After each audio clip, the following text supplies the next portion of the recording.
que se escucha. No. ¿Se escucha? Sí. ¿Se escucha atrás? ¿Sí?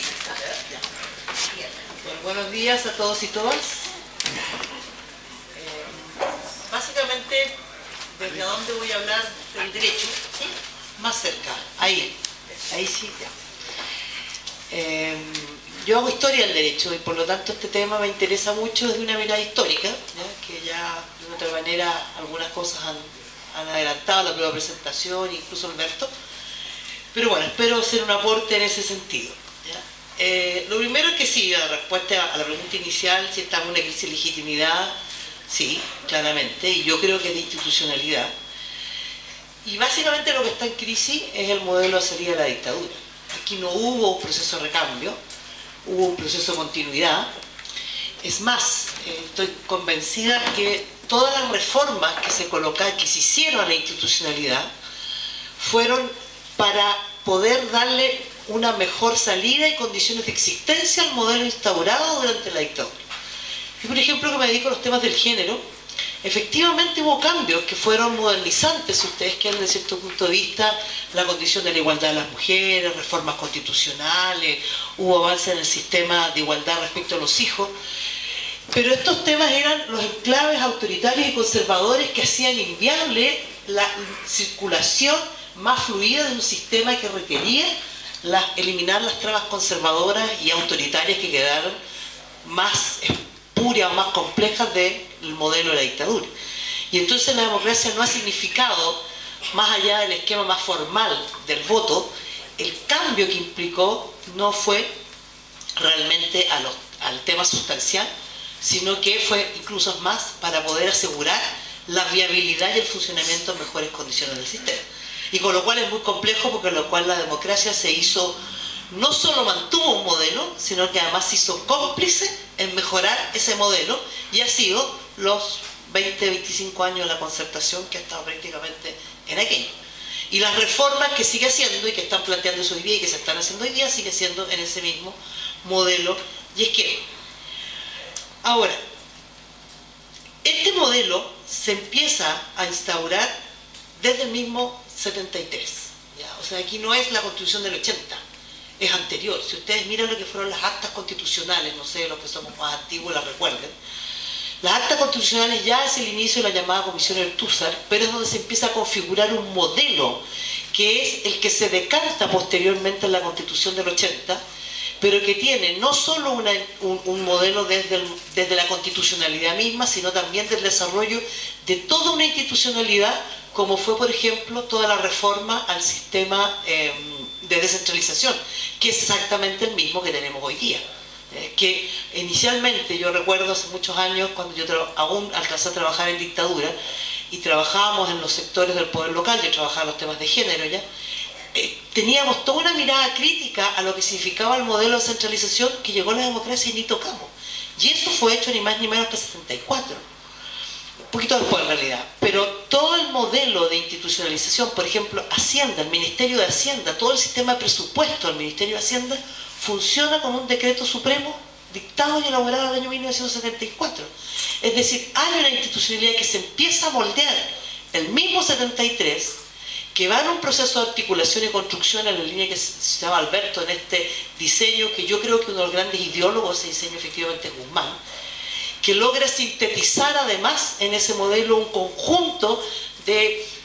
elementos formativos, le llamamos nosotros en la mirada de historia del derecho, pero que tiene que ver con las miradas ideológicas que están detrás de este modelo, que tiene que ver con el autoritarismo, con el conservadurismo chileno de creación nacional, muy similar a la Constitución del 33, de 1833, que tiene que ver con la recepción de las ideas del corporativismo, que son básicamente de una línea social cristiana y de cierta concepción fascista, como teórica, y el desarrollo básicamente de la concepción naturalista católica que se expresa en toda la base de la institucionalidad, sumado a lo que es el neoliberalismo, o sea, un modelo de neoliberalismo en lo económico, que se fundamenta básicamente en el sistema de derechos fundamentales que estructura y en el sistema de subsidiariedad del Estado, que son los dos grandes pilares a donde sencillamente la ciudadanía desaparece de este modelo constitucional. Y entonces la Constitución del 80 no es más que la culminación de este proceso, que cristaliza, y que es la imagen y es la institucionalidad, y por lo tanto, mientras esa institucionalidad cristalizada en la Constitución del 80, mejorada con el proceso de dictación de las leyes que se dictan con posterioridad, que son todas las leyes de quórum especial, que son las leyes constitucionales, hace un sistema que queda allí y que cuando llega a la democracia no lo toca, no lo modifica, sino, como ya dijimos hace un rato atrás, lo único que hace es ya reformarlo de modo de hacerlo incluso más fluido y más funcional a lo que es fines del siglo XX, comienzos del siglo XXI. Por lo mismo, la institucionalidad que hoy día tenemos obviamente es ilegítima, pero no solo es ilegítima por el origen mismo en un proceso dictatorial, sino porque configura un modelo absolutamente no democrático y autoritario.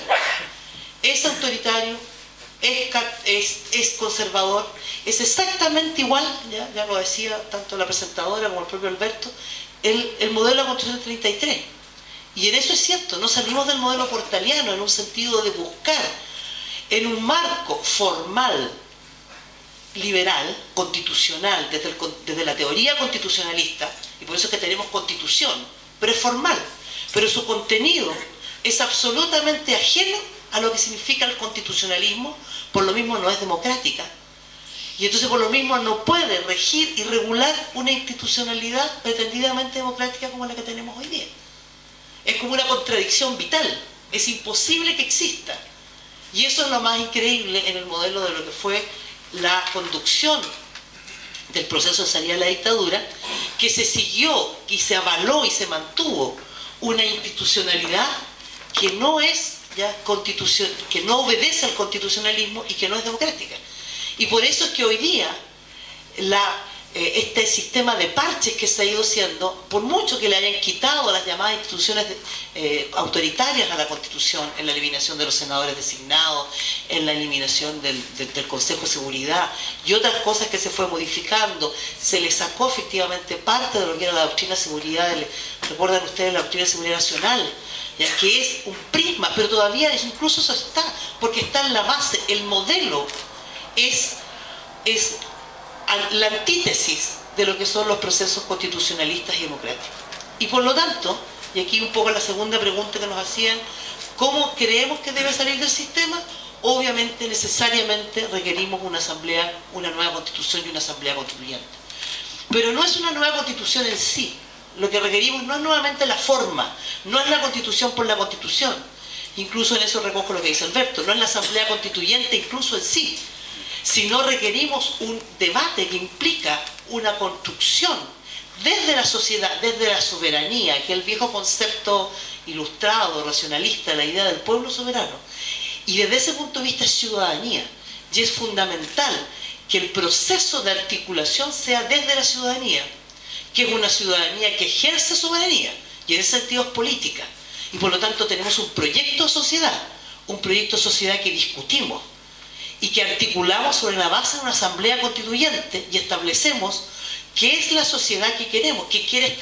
este conjunto, este colectivo, esta ciudadanía, y que se expresa en un modelo constitucional que después desemboca en un texto constitucional. A mi juicio, los elementos fundamentales en este proceso de debate desde el pueblo soberano tienen que ver con los derechos fundamentales y efectivamente una construcción en un modelo de un constitucionalismo social, que es por lo demás parte de, a pesar de que efectivamente la Constitución de 1925 fue una constitución construida en un proceso de élite, pero dio cuenta al menos de parte de los conflictos sociales y de la construcción de un modelo social que recogía parte de la demanda y la problemática y que se expresó de una otra manera en un incipiente constitucionalismo social con algunos elementos que se expresaban en los derechos fundamentales, como era por ejemplo la existencia ya en la Constitución del 25 del rol social de la propiedad. Si bien no estaba regulado como tal, porque eso se integra como concepto recién en la reforma de 1970, pero sí ya estaba de una u otra manera, ya había por ejemplo un concepto de habitación social que existía en la Constitución, la posibilidad de expropiar ya no solo por utilidad pública, sino por necesidades de la sociedad, y por lo tanto allí Toda la legislación, no sé si ustedes recuerdan, de fijación de precios, de estatización de algunas formas de producción, estaba basado en las normas constitucionales. De hecho, los llamados de teoría los resquicios legales que permite parte del modelo de expropiación de la gran industria durante la Unidad Popular se basa en una legalidad existente que es concordante con el texto de la Constitución. Ahí no hubo ningún acto inconstitucional. Era porque de una u otra manera, incipientemente, la Constitución 25 ya estaba. Entonces, creo que la base de este debate constitucional hoy día, de nuestro nuevo modelo institucional, necesariamente tiene que ir, como digo, en la mirada de la profundización y el avance sustancial en un modelo de constitucionalismo social que pasa por la estructuración de un sistema de derechos fundamentales y que significa entonces la articulación con un modelo de ciudadanía y de participación y ejercicio soberano, efectivamente, y eso pasa por todo el modelo ahora de institucionalidad política, que efectivamente los sistemas de representación sean efectivamente más democráticos, la posibilidad revocatoria de las autoridades, plebiscitos vinculantes, etc. Y hay todo un modelo de diseño técnico, pero que se elabora, esta tecnocracia en definitiva, a partir de una demanda que efectivamente signifique construir un modelo sobre derechos fundamentales desde una mirada social y derechos y participación política en lo fundamental. Y creo que allí además hay que situar ciertas miradas que el constitucionalismo social no ha dado respuesta, y aquí voy a meter un minuto en los temas que a mí me interesan, que significa avanzar más allá. Ya, están diciendo que estamos terminando, pero muy cortito, que tiene que ver, por ejemplo, con el tema de lo que significa la articulación, no solo en esta mirada del constitucionalismo social de integrar o de dar cuenta del conflicto capital-trabajo, que fundamentalmente es lo que hace el constitucionalismo social, sino de otros actores sociales que están hoy día o que son parte de este conflicto en la estructuración de un modelo de sociedad. Estoy pensando, por ejemplo, en las mujeres, fundamentalmente. ¿Ya? Uno de los grandes temas negados, no enfrentados por el constitucionalismo social, fue la discriminación de género o el patriarcado, dependiendo de donde nos situemos teóricamente. Y que tiene que ver, entre otros, fundamentalmente porque la problemática de género, la relación de la integración como ciudadanía de las mujeres quedó circunscrita desde el espacio privado doméstico y circunscrita a un mundo de la socialización de lo que es la economía del cuidado y que fundamentalmente es lo que estructura la inserción ciudadana de las mujeres a partir de allí. Entonces por eso las mujeres trabajan menos, por eso las mujeres se insertan políticamente menos, porque su rol en el orden social tiene que ver con resolver lo que se llama la economía del cuidado. Y fundamentalmente ahí tenemos un rol muy fundamental, no me voy a extender en eso, que el constitucionalismo social no resuelve. Lo que hace es que convierte al Estado más bien en un proveedor respecto a las mujeres y en un coayudador, diríamos, en ciertas áreas, en este tema del cuidado, pero no resuelve el tema ni lo hace societal ni en un problema de la relación desde los derechos fundamentales, desde lo público con lo que es la realidad de la esfera privada doméstica. Y ahí obviamente hay un tema fundamental que en este modelo de construcción social, en el pacto que implica el proceso democratizador y la construcción de la Asamblea Constituyente y de la nueva sociedad expresado en un modelo constitucional nuevo, significa que tenemos que dar respuesta. Y eso significa enfrentar temáticas como todo el tema de los derechos reproductivos, todo lo que es la economía del cuidado, la corresponsabilidad, la coparentalidad, el problema de la dominación a la que están sujetas las mujeres que se expresan situaciones de violencia doméstica, por ejemplo, o violencia de género. En México la tasa más alta de mortalidad de las mujeres por situación es la violencia. Hay ciudades como la Ciudad Juárez donde las mujeres las matan todos los días, aparecen 3, 4, 5 cadáveres, y eso ni siquiera se sabe. Nos impacta la muerte por el narcotráfico, pero no imaginamos las mujeres. En Guatemala, todas las situaciones de violencia política dejan una secuela de violencia de género muy dramática que incluso ni se ve. En Chile recién hoy día se están presentando los primeros casos de violencia de género, por ejemplo, vinculados a la dictadura, 40 años después. Bueno, no me quiero extender porque estoy en el tiempo, después veremos algunos temas que quedaron pendientes. Gracias. Puntualizar dos cosas que delante no señalé en aras del tiempo. Primero, referirme al tema de la corrupción. Yo creo que la corrupción no es azar, más allá de la crisis de la institucionalidad que creo que ya, que estamos en ella, tiene que ver justamente por el modelo que significa la cristalización de la Constitución del 80, que es la alianza de este mundo de las oligarquías, y es la alianza en concreta de lo político y de las grandes oligarquías económicas, fundamentalmente representadas del empresariado, que implica establecer una constitución donde el rol del Estado es absolutamente subsidiario, que es un elemento central, de hecho que imposibilita la actuación del Estado. Yo soy hace 20 años más o menos funcionaria pública y puedo, es decir, y tal vez muchos de los que estamos aquí también lo somos, pero es impresionante cómo el Estado de Chile es, con toda esta modernidad, con toda esta situación tan de punta que a veces aparecemos, es el único país en toda América Latina que no tiene ninguna posibilidad de ejecución real en terreno de las políticas públicas que diseña. Por lo mismo, por ejemplo, todo el sistema de actuación del Estado hoy día está privatizado. Lo hacen terceros, todo se licita. Por lo mismo, cuando hay emergencias como las que hemos visto este año entre el tema del sur, de los incendios forestales y todo el tema de los terremotos, perdón, de las inundaciones y el terremoto hace ya 8 años atrás, es imposible enfrentarlo, no hay capacidad de enfrentar los procesos. Porque no hay Estado, el Estado prácticamente desapareció, porque la institucionalidad que se estableció en el proceso que cristaliza, como digo, la Constitución del 80, significa la negación y desaparecimiento del Estado y el copamiento de este modelo institucional a partir de lo que significa el control desde las oligarquías fundamentalmente económicas, que hacen una alianza y que se extiende a lo que son las oligarquías políticas en el proceso de sociedad democrática. Entonces la corrupción no es más que la extensión de este mismo proceso. Ahí no es que haya nada nuevo. Y de hecho, todos lo sabemos, era un secreto a voces.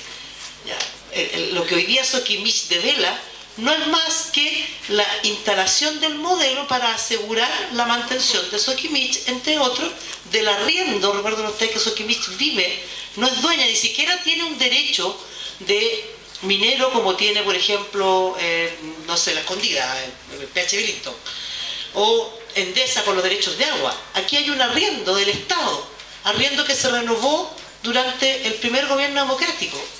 y arriendo que esperaba Soquimich sea renovado ahora en 10 años más o 6 años más creo que le queda, porque obviamente es parte de la institucionalidad de este modelo. Todo el tema del litio, por ejemplo, el debate del litio, o asombro cuando de nuevo era Soquimich que se estaba llevando en el mismo modelo el litio, y ahí nunca se debatió, ni siquiera estuvo en la mirada del gobierno y de la concertación el debate sobre la posibilidad de una explotación desde el Estado, y eso que en la Constitución quedó la norma de que la propiedad de la minería es una propiedad de todos los chilenos,